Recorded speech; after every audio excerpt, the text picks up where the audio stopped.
Hello, everyone, and welcome back to the Reactive Attachments podcast. I am Taylor, and I will be rambling on for an hour or less, hopefully, maybe less today. I wanted to start by saying that I hope everyone's friends, family, children, jobs, coworkers, that everyone is healthy. We may be pissed off, frustrated, scared, broke, arguing with landlords, but if everyone's alive, then there's an opportunity, to still save ourselves in whatever situations we may be in. But I found out today that my niece is the director for her volleyball team. The husband passed away from COVID, and there's a few situations like that have come close to me, but nothing has happened to me personally, although I do think I had it, but a lot of people think they had it, so who knows. Anyway, long story short, I hope that everyone is healthy, maybe infuriated, maybe about to kill their kids who haven't been in school in a long time now, but hopefully everybody's safe. Their health is safe and their families are together. So I want to also thank the essential workers out there. I know that there are a few ER nurses that listen to this podcast, and I just want to send my love and support and gratitude. And yeah, I just want to chit chat. I do have half of an episode recorded that I've attempted to record multiple times about adoption regret, but I'm going to actually save that because I have a special guest that's supposed to be coming on the show soon. So I'm going to wait, and if I can get this young lady on, I think that would be the best way to bring up, not saying that she regrets her adoption or whatever, but I just want her story to be told. So she's awesome. She did tell me that she is going to do the podcast, so I'm very much looking forward to that moment. So I'm actually going to follow up with her about it shortly. So anyway, I wanted to talk about triangulation is one of the things that I wanted to mention, and I don't know where all this is going to go. I mean, it may go in a different direction completely, but I just wanted to start with triangulation.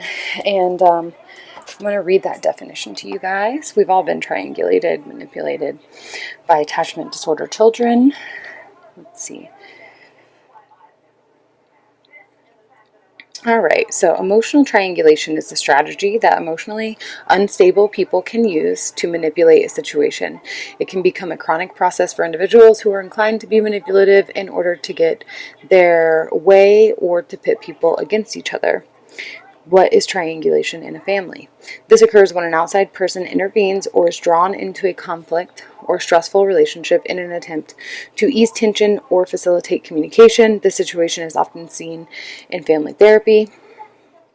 And basically what it is when you usually have the attached disorder child, and that child is going to be the victim. So if you're looking at a triangle, you have the victim, which is the child, who is also the main contributor of the manipulation that is triangulation.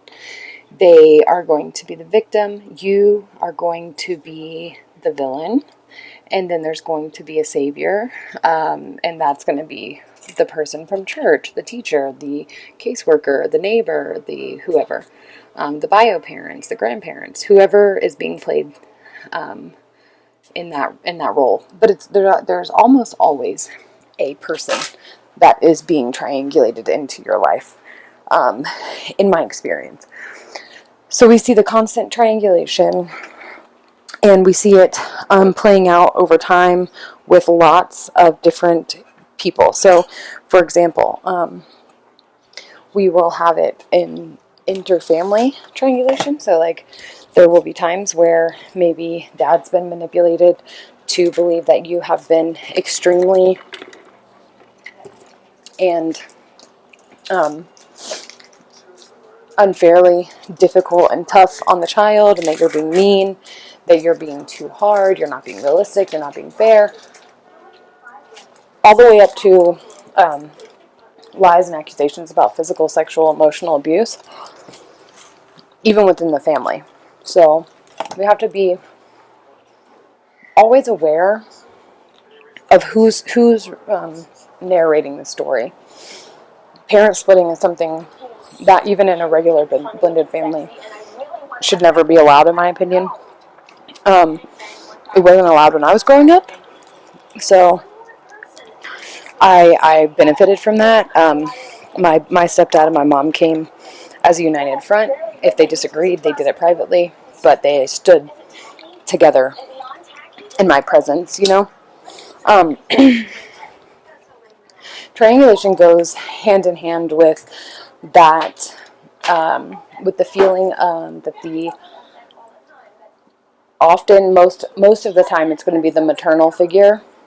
The maternal figure is always the nurturing enemy. I don't say always. Most of the time is the nurturing enemy. They're the ones that do the most for the child. They're the ones with the child the most. They're the ones that usually are showing the most effort to bond. And they're being rejected by the child for anyone. So, mom, let's say, sorry, I'm eating like I'm chewing Tums for my heartburn. Let's say that, let's do the church role, the church scenario. So mom is part of a women's group at church, and they do like a Sunday school type thing at the same time. So mom goes to do her women's group Bible study, and the child goes to their, maybe it's like a Wednesday night Bible study for kids or whatever. And when it's over, they always go to dinner. And this is obviously a spiritual obligation for the child, but also a bonding experience for the mom and the child. However, the kids using this as an opportunity to tell the Bible study teacher all of these stories, and they slowly start. Sorry I'm late today.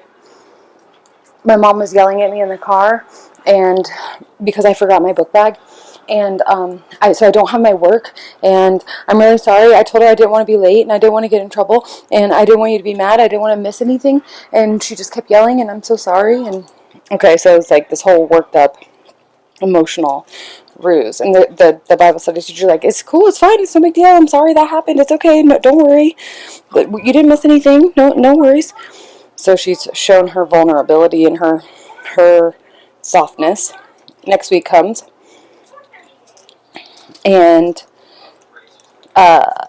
kid comes in, and kid's on time, but kid instantly puts on like the sad, emotional kind of drawing to me any emotional response in the room from adults.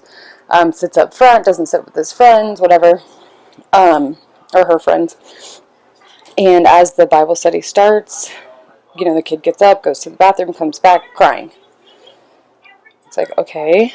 So obviously there's two moments where the child has made a play for the teacher's attention.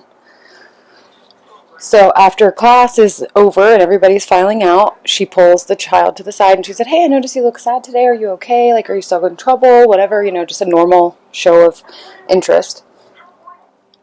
And the kid makes up another story or exaggerates something else. I was supposed to talk to my mom, my bio mom today, and because she's like on drugs and stuff, so I don't live with her. That's why I live with my Miss Sherry, my stepmom, and I was supposed to see her, but she just did her drugs instead, and she didn't come and see me, and so I'm just really sad.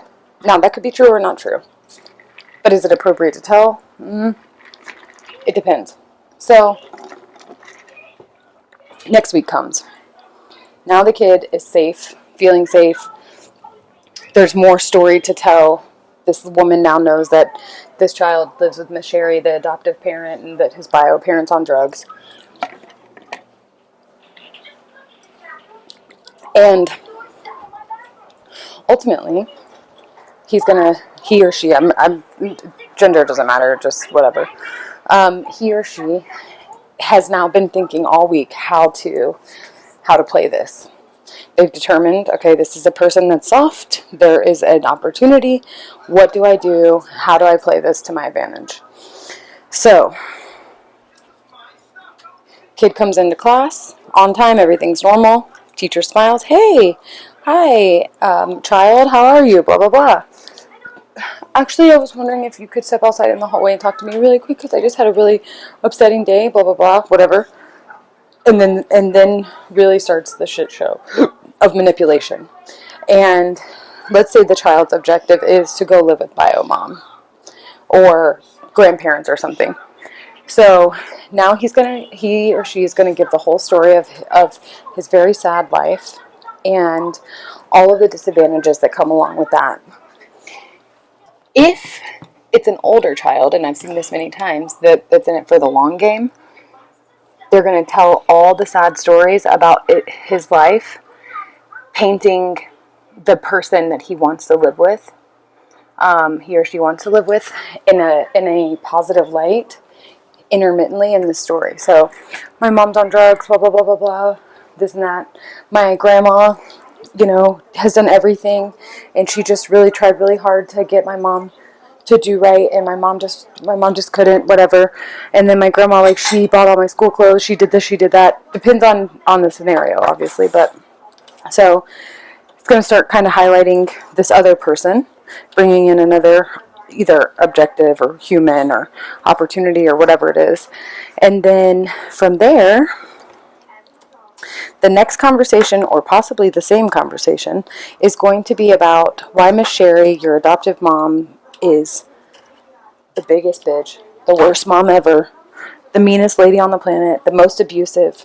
Why it's going to start quick. So once the sob story's been given, and then the abuse story or the victimhood story has been given, that's when things get serious. Fast forward, the story's been told about the biological situation, or however, whatever the situation is that got the kid placed in what would normally be considered a very caring, loving home with generous people you should be grateful that they're taking care of you. So first you got to paint the sad story, then they paint the secondary story. A lot of times this happens so often. Then from there, they start kind of asking for the favor. So whether they're asking directly or not, it depends on the situation, but ultimately they're going to find a person that will be driven to confront and defend. So now fast forward to mom. Mom's going every week, fighting the battles. Miss Sherry, the adoptive mom, fighting these battles. And, Wednesday is the day that she wanted to look forward to. And she's approached by the Bible study teacher. So 4 weeks of work have gone into this moment. And Bible study's still going on. And Rad is in the classroom doing whatever. And she excuses herself. She goes to the adult women's study. And she pulls mom out to confront. She says, I hate to bother you. I know that this is awkward and I'm so sorry, but I've been talking to Rad every week, and I just wanted to reach out to you and just tell you, I think it's great what you're doing, and I know it's hard, but really, every week he comes in and he's so sad, and he's really struggling about his mom and his grandma, and I know that you're just trying to give him structure, and it's really not my place, but I just want to tell you, he is so good and he is so sweet, and he's really sad, and I just want you to know that we love him on Wednesday night. We're so glad you guys are coming, and if he's a little bit late, it's fine. And so here's Miss Sherry, dumbfounded, shocked, pissed, offended, embarrassed, and confused. She's like, oh, okay, thanks, great. The very first confrontation's always awkward. Okay, thank you so much. I appreciate that. Yeah. Okay, awesome. All right, thank you. And everything's going well? Okay. Perfect. Wonderful. All right, thank you so much. Then, now, Miss Sherry doesn't know about triangulation. She doesn't know exactly what's going on yet. So, now she confronts Radkid, and she's like, why? What is going on? Why are you going in there upset about your biological mom and telling them all your business? Like, what's going on over there when you come to class on Wednesday for Bible study? And the kid acts nonchalant. Oh, nothing. Like, I was sad that one time when, I was supposed to see my mom and she didn't show up. But I don't know. Like, everything is fine. I just go in there. I really like going there. And she's really nice to me. And I just do my work. She's like, what? Okay. All right, well, let's not go around telling everybody your business about your mom, Like, it's probably not appropriate. Let's talk about that before you go around telling people about your mom and your whole story here at our church. Oh, okay, I'm sorry. So she's a little shook. Like, I can't believe this lady confronted me. I don't really know what's going on. This is weird. Next week, Wednesday comes. Guess what?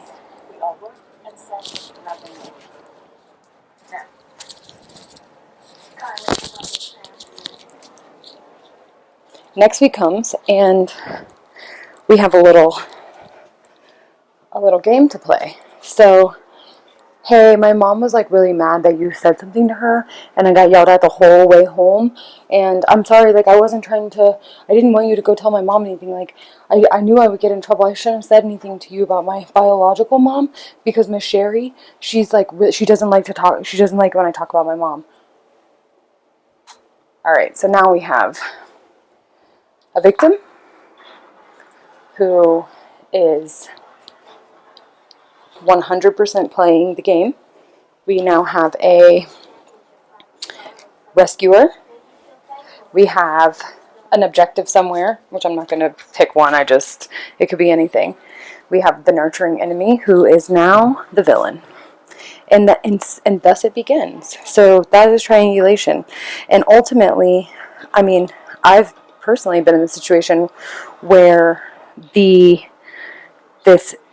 ill-equipped, unaware, external party is now being manipulated, because ultimately I want to go live with let's just say Miss Amanda. I want to go live with Miss Amanda. I'm going to go to school out there. Okay, Miss Amanda has 5 kids. You can't live with Miss Amanda.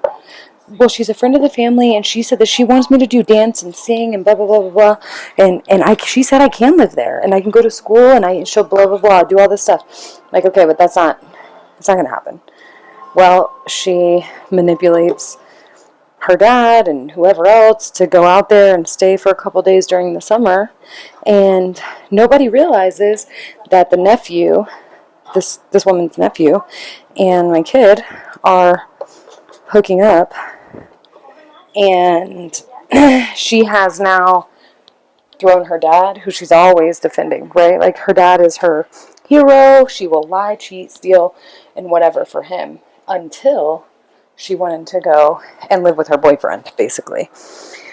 So then she throws dad under the bus. All dad's issues and drug use and lies and whatever, all the things that she had been, spending the last visitation term, the summer or whatever, with him, she spent lying and basically covering for him so she could stay there until the opportunity presented itself that she might could live with her boyfriend.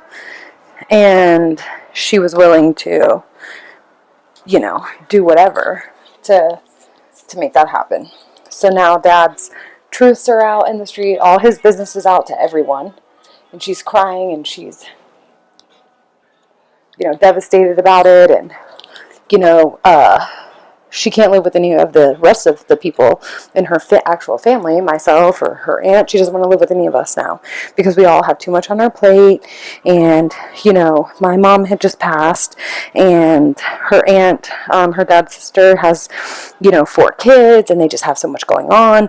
Miss Amanda's the only one that is a suitable choice all of a sudden, even though she also has 5 kids. So it's just, it doesn't matter. These moments are cutthroat, if there is any angle that can be played to get them what they want, they're going to go for it at whatever cost. And a lot of times that cost is our reputation. So triangulation really does affect your social status, your standing amongst other moms or parents in general. And we are so ill-equipped in the beginning of a guardianship or foster to adopt situation when we've been in a honeymoon phase. So like these kids go in and out of their honeymoon phases, and ultimately what that means is like everything seems like a breakthrough. You seem like you're really bonding, and they're just learning. They're learning you. They're starting to mimic the characteristics and behaviors that they think you want to see.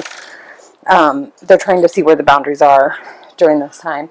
And you really, I mean, it'll happen over and over again for a very long period of time, forever. You will honeymoon and have breakthroughs that are just not real time and time again.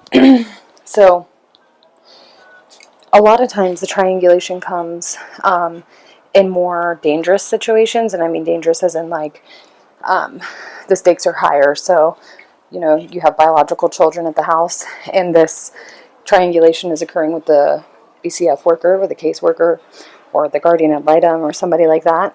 And they're telling these stories that will jeopardize the biological children of the household as well. And that is not a consideration, nor should it ever be shown as a weakness, because then it becomes a tactic a lot of times, and it's something they keep in their back pocket for forever. I mean, ask any person right now that has a situation like this, a rad child that they're trying to say like reverse their adoption or whatever the case may be, and they'll tell you, if there's biological children involved, the stakes are so much higher because they're aware of that. And not only are they aware, but they're jealous. They're jealous that they're not the object of your most protective behavior. They're jealous that they aren't with their own biological parents. I mean, there's a multitude of possibilities of what negative, envious feelings they may be having, and who they're towards and why. I mean, I've seen things as horrendous as they're jealous because they're in love with the husband, and they're torturing the wife, basically, the mom, the would-have-been mom. And, the minute that they can pick up on where your weak spots are, that's going to become part of a manipulation storyline at some point. I was the nurturing enemy. Anytime when I've been throughout the years, there have been times that my rad child stayed with the paternal aunt, and she's the nurturing enemy in that situation. And anytime that she was in my care or the aunt's care, she knew where the weak spots were. Like when I was in college, and I was also taking care of her full time, she would do things to make it very difficult for me to maintain my schedule. I dropped out of multiple classes the year that I'm speaking of specifically, because I made it clear that I was panicked about it. So she made it her number one objective that I would be late to class, that I would be late to work. She actually was in first grade at this point, and specifically chose to defecate in her clothes every day. She wanted to live with her aunt at this point. And so she straight up told me like she was going to keep doing it until I got fired, because she wanted to live with her aunt, and she's just going to, that was her rebellious act. And she ultimately, I'll tell you the truth, she got her way then. And then she came back to live with me when the aunt had all she could take. And she had her peak moment, if you will. And, she was with us again for a couple years, and then she went back to her, she went to live with her father. And I know they say, oh, well, that's exactly what they want. They want to push the boundary and be shown that you're not going to give up, you're not going to abandon them, you're not going to, throw them away. But that's not true. That is not true. You can fight that battle forever and always, and you'll never win it. There is, you can't win the battle or the war, if you will. It's never going to happen because they're always going to be looking for the most advantageous situation, and they're always going to just cycle into triangulation and manipulation to get there. And the best thing to fuel that fire is to put in their back pocket whatever makes you weak, whether it's your children, your marriage, your job, your reputation, your friendship group, your animals. It doesn't matter. When my kid was still here, and she was actually participating in this podcast, we discussed a situation that came across in a message about a baby. And she may have actually, I think if you listen to the episode that she did, she may have talked about it then. We did one together, and I think she did one by herself. But basically, she was just saying that, like, she can understand the situation when a new baby, like you're in a blended family and your stepmom and dad have a baby together, and that baby's getting all the attention, and the feeling of wanting to remove that baby from the situation, that resonated with her. She could understand that the child in this situation was threatening to, or not threatening to, but in multiple situations had shown a willingness to injure the child, did not want to bond with the child, didn't like the baby, didn't like the stepmom, and even a therapist was concerned at the time for the baby's safety, and the state was not moving very quickly, and this was an infant, and this woman wanted an opinion or advice or whatever, and my kid was like, get the baby out and away from the kid, from the rat child, because if they're telling you with their actions and their behavior that they're going to injure this baby, they want the baby removed from this situation. I think the rat child was like 8 or 9. She said, I would believe them because, that behavior is a display of the true feeling that this child has, and that if you want to keep them, they didn't want to believe. Nobody in the family wanted to believe that she could hurt the infant, and that isn't always the case. I mean, sometimes the act of violence, especially when you're dealing with girls, isn't one that you're really going to see come to fruition. And maybe it'll be like a rage. The child might rage in opposition to whatever it is. The child might be very difficult to deal with and just have restless, rebellious behavior. But boys are usually the ones that will, in my experience, show signs of violence. So if you see a situation that is becoming aggressive and violent from a girl who is repetitively being that way, and it's somewhat obscure behavior, I would be alarmed immediately. That if she has decided that she's going to resort to that kind of behavior, and of course this isn't everybody's situation. I mean, there are plenty of young girls that have an attachment disorder that are violent, but the vast majority of them are not. In my 15 years of experience, it is not usually, and I'm talking about, children through teenagers, it's usually not, their most damage is usually done in the manipulation and the triangulation, the gaslighting and whatnot, the rejection and the strategic narcissistic type, borderline type behaviors. So when you see violence start to show, or physical retaliation of any kind, heed that warning, because you've now moved into a truly scary place if you are seeing physical signs from a child that doesn't typically present that way. And there are other tactics as well. A lot of times there are, the act of showing what you want to someone who's your enemy. For example, like your husband's mother, your mother-in-law doesn't agree with your parenting or your domesticated habits, the way you cook, the way you clean, whatever. And so the child starts to pick up on that. And the child starts to see that there's a discomfort, there's a power struggle happening.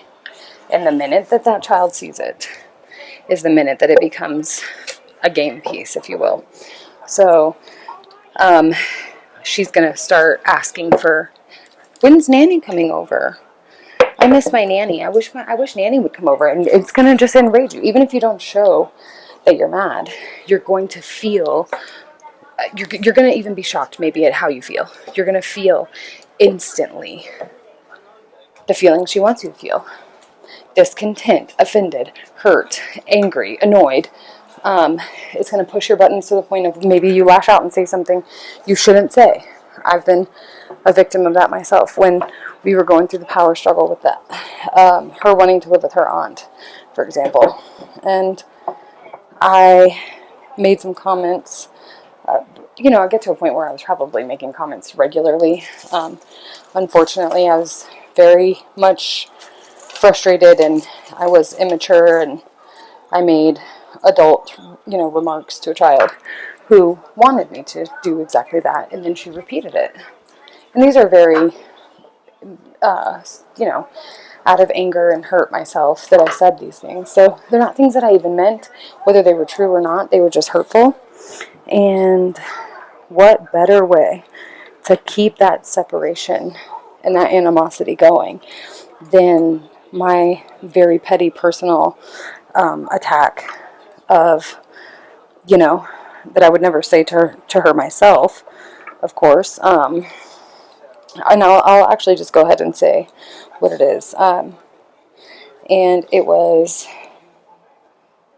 your aunt can't even read, but you're going to tell me what I'm in college and I'm feeling like I'm the smartest person in the room. And I'm like, she can barely read. Like, don't tell me what the fuck, going off, whatever. And yeah, she was excited for that because she took that right back to her aunt. And, and I don't know, it is not even remotely true. Like, she dropped out of school when she was young, but she's far more successful than I am. She has more investments. Her finances are in way better shape. She's actually had to rent me a home. I mean, so my comment, it was nothing more than an arrogant display of my emotional stress at the time, and it was very petty to say, but it was just another nail in the coffin. And luckily we're very, very close now, but at that time we did not see eye to eye on anything, and it was very difficult raising this child with us both being worlds apart in our feeling and belief and ability to see through bullshit and whatever else. And I'm grateful that I am the kind of person that is willing and able to quickly own my shit the minute I realize it. And I'm very grateful that I'm that kind of person and that I was able to salvage that relationship, because it's a very important relationship to me. But, and now here's the best part. So a lot of times we don't get to see all these things play out because these people in these moments they're not very important in our lives. Like, you may leave the church where this Sunday school teacher intervened early on in your adoption seasons. Well, in this situation, the aunt and I We have, gone back and forth on caring for the kid. And so we've been in constant communication no matter where she lived, if she was with me or with her through the years. And, eventually we ironed our shit out. And during this time, we had decided that I would kind of remain silent. So I wasn't communicating with the child very much during this season of our story. And she didn't realize that I was still heavily involved and constantly in contact with the aunt. And so conveniently, when she came to live with me, she had no recollection of her strong desires and tactics to live with her aunt, because they were on such bad terms by this point. She's like, I can't even imagine that I would ever want that. Like, I hate it there. It's so bad. And I just was not with the shit at all. So I'm like, oh, well, you said this happened. You said that happened. Well, guess what? And then I show her, the messages, the conversations. Like, I was always in communication. I know exactly what happened that day because I was consulted with. And so I was able to step back in, and we were able to move forward with a different plan. So she was living with me. And I would shield her from some of the trauma response. However, I would never co-sign her shit. So there was no ability to triangulate. There was no ability to, even if I didn't agree with something that the aunt had done, I would not show that, because none of it was detrimental enough to matter. It was just a difference of opinion, really. But of all the adults, I had the most firm, and I still believe this today, understanding of who she is and what her attachment disorder says and how it behaves. Whereas a lot of the family think it's just either, well, she's been through a lot, or like, she's just a teenager, she's just a kid, she's just this. So she's just like her biological mom, whatever, shit like that. So I'm the one that has the firmest understanding of the psychology behind what's going on. And so I was the one least played most of the time when it came to these type of situations. So being able to see through that, it doesn't even matter who you are and what you see, what you know about your kid when you're dealing with certain folks, like the guidance counselor at school or the caseworker, whatever. So when you drop your kid off at school and you think that your kid is going to class and whatever, but really it turned out every week or every day even, your kid is spending hours in the guidance counselor's office, or your kid is spending hours in the like the nurse's office, or with an administration, or even with a teacher. There's a story that always comes to mind where the child is dropped off at school and removes his shoes and goes to the nurse without shoes on. Like, oh, I don't have shoes. My mom just, she doesn't send me to school with shoes, or ragged, like something crazy about the shoes. Like, it's always something. But decided to take, and this child was very young elementary school aged. And so the school nurse sends the child home with new shoes. And so the child's wearing these shoes. Very bold, very matter of fact. Like, oh, these came from so-and-so, the school nurse, whatever the name was. And obviously bells are going off. I can't remember in this story specifically if there was a note attached. And basically like, hey, since you didn't have any shoes on this child, I decided to buy him a pair of shoes. Please make sure he wears shoes to school. Something terrible like that. It's just like, okay, so why would a, let's say, 7-8-year-old child do something so, so out there as far as manipulation goes, as far as, you know, the skill set required to know at 7 or 8 years old that this is a good one, this is a big one, this is a person, this is a scenario that I can really play. Like, why and how does a child that young even have the wherewithal, the knowledge, the ability to strategically come up with something like this, right? Like, how the hell does something like that happen? And it just goes to show you how natural the gaslighting, the triangulation, the skill set, what we would think of as a skill set anyway, it is just ingrained in them. It isn't even intentional. It's not like they know that they are actively doing this thing. While they know they are actively coming up with a strategy, they're actively planning and plotting, they don't realize at age 6 why they're doing it or whatever. It is just really and truly part of them, and that's where the scary nature of something like this comes from. It's unpredictably organic, if that makes any sense. And the boundaries vary from child to child, situation to situation. I mean, it depends on what they see that they want or think that they should have. And maybe it goes back to, in this situation, like let's just say, for example, maybe there was an argument 3 weeks prior about shoes or new shoes, or maybe he left shoes at the grandma's house, or, you know, something that is just normal, everyday kid shit to you can become this obsession.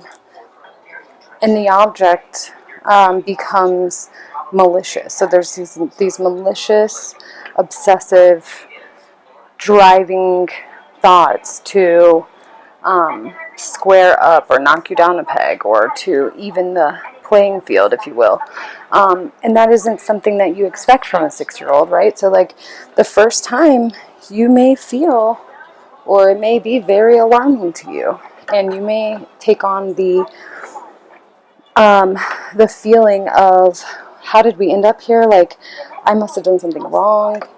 I must have sent the wrong message to this child, or I must have, you know, maybe I was too hard, or maybe at this point you get a third or a secondary triangulation going on where now dad's involved and dad feels like obviously you were too hard on the child because now, you know, the school nurse is sending home shoes. Like, maybe we should have let him learn that lesson a different way because obviously this was too much and now you're at odds with your husband and you feel guilty and whatever else. So I could make these scenarios go on and on and on forever. I could give you a million examples that I've witnessed and experienced myself or heard over the years, but I think you get it. I think that the triangulation with a child is one of their best tools in their tool set because they are regularly pulling in and preparing. I mean, they may have one storyline playing out with the school nurse and one playing out with the Sunday school teacher, and they may have one playing out between you and your husband or a sibling. There may be multiple triangulated narratives going on, and you are the villain in almost all of them, and it causes us to feel crazy. And so triangulation is something that I would say, if you're about to or like if you know somebody that's about to adopt, or if you're somehow listening to this and you're considering adopting a foster child or something, and you're not really familiarized, you haven't familiarized yourself with triangulation, what that means and what that looks like, I would say you are in no way equipped to adopt a child that has any kind of attachment concerns, behavioral, developmental concerns. You need to really, really consider and research triangulation and the tactics that you need to be prepared to deploy in your home to protect yourself from it, because it does induce trauma responses from the adults a lot of times, and it ends up isolating the child because you're afraid for the child to visit anyone or go anywhere, the child has in your mind, whether it's true and actively happening, or if it is about to happen, or could happen, whatever. Your family, your friends have turned against you, or they don't trust your ability to parent. You start to get paranoid that you're going to lose your biological kids. Maybe there's all kinds of versions of this that are very real. They are very much happening all across America right now, where biological children are being removed along with the adopted or foster child in order to act or respond to allegations that are made, false allegations that are made by the rad child in a triangulation that has escalated to the worst case scenario. So if you think for one moment that you just heard me ramble on about triangulation and it doesn't seem like it will apply to your case or your situation, and your kid just needs lots of love and lots of patience and they will be just fine, then you are the least equipped person to adopt that kind of child, which is most likely going to be all of the children that are available to be adopted or fostered, because let's be honest, many of them, if not all or most, are going to have severe, very severe attachment issues or disorders. Otherwise, if not, then I would say the situation is one where it's not going to be permanent. Like it's an older child that's going to be temporarily placed or something. But I have yet to really see any children go through a foster situation to a permanent integration that doesn't have some kind of attachment disorder, and that's just the facts. I hate to say that, I hate to generalize, but I think it's been very obvious that that's how I feel anyway, so I don't think it comes as a surprise to any regular listeners, but I think it makes perfect sense, and we just like to pretend that we can integrate children and pretend that they're just the same as a biological child, even though we should know that is not the case. We should know that there's a trauma associated with these lifestyles that require a special level of skill and parenting that is and is not the same as the way you parent your attached children. It is and it is not the same that you the way you prepare yourself to parent seasons of the child's life, like what teenagers or children go moving into puberty. There's a optimism in the caution, of course, but there is a caution that needs to be applied at all times. Like, I'm not saying that to sound like alarmist, but there is a skill set, training, an awareness that should always be intact, but also there should be a mechanism of expectation for the next season. So, like, you should understand before triangulation ever happens, while you're in a honeymoon, that you're in a honeymoon phase, and that you should understand manipulation, triangulation, and nurturing enemy type situations are on the horizon. If you are not waiting and prepared for those things and able to say, oh, looks like they've arrived, here's my plan, here's how I'm going to deal with it. And it's not that you should even change your vulnerabilities necessarily, or that you should change anything about your parenting style in the sense of, like, I like to be consistent with positive reinforcement, or we like to do, this kind of reward system or whatever. You shouldn't necessarily change that as a core system in your household, but you need to be aware, like, okay, all my kids at 15 get cell phones. Okay, well, you can continue that, and that can be the 15-year-old, milestone in your house. But it needs to look very different than it does for one of your biological children. You need to have an awareness of the child that you have adopted or that you are fostering, or giving care to, and you need to have an awareness of what the real capacity to operate something with freedom is when it comes to a device. If you're having to learn every lesson the hard way, you are going to struggle as a parent, as an individual, as a person that is a social being that has friends, is a family member of a bigger family. Whatever exposure, you need to understand that those things in your life will be impacted. If you go into something like this with poor managed expectations and poor knowledge of attachment disorders and what those behaviors are and what you can expect and how to respond appropriately, if you go into this and you're not primed, you and the child will suffer. But most importantly, and I'm saying this because my job is to provide support to the caregivers, okay? There's a lot of support out there for the children. So my job isn't to recognize that. My job isn't to tell someone who's trying to deal with triangulation in the home or whatever, isn't to tell them why the child should be shown patience or given, additional empathy or sympathy. It's to provide support mostly to the providers of the care for the child, because they're the ones that are being isolated and their lives are being impacted. This child can leave at 18 years old and, go on if they haven't already. And then this family is left devastated, confused, hurt.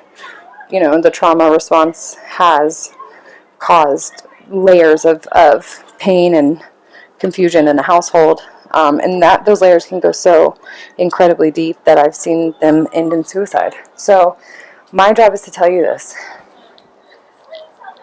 The main person that will be hurt is the person who is most resistant to reality.